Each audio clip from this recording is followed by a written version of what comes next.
Refugees fleeing insecurity in Sudan's western Darfur wade across the river separating the country from its neighbour, Chad.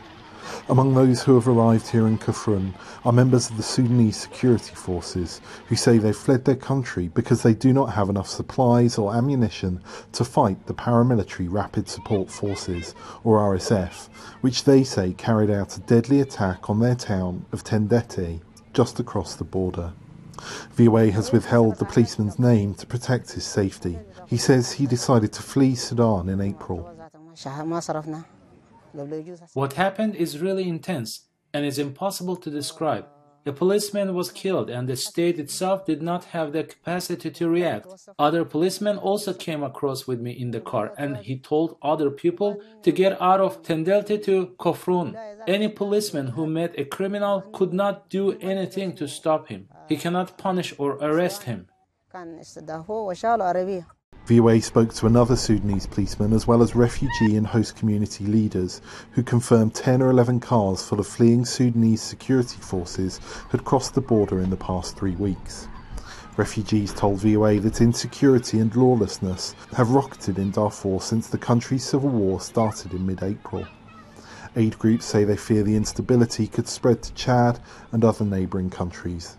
It's a real risk, to be honest, and the regional refugee crisis is only just starting. But this is a hugely vulnerable region. The outflow of people is just one aspect of really a destabilizing situation for the whole region that Sudan is in some ways in the middle of. So we're very worried. Mohammed Abdul Karim Abday is a community leader in Kafrun, which is hosting thousands of Sudanese refugees. He's less worried about insecurity crossing the border into Chad. We didn't expect it to happen, but the government has assigned policemen here on the borders. Then they brought reinforcements too. We are not afraid of anything, and we feel safe.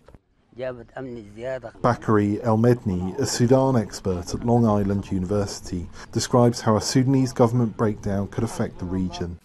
I think we're talking about a space of probably half of Europe and with 500 million people or more.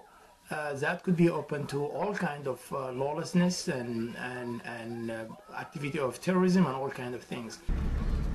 He points out that the RSF is already aligned with rebel groups in Chad and the Central African Republic, and that the instability is fertile ground for terrorist groups like Al-Qaeda and Islamic State to take root, as in other Sahel countries.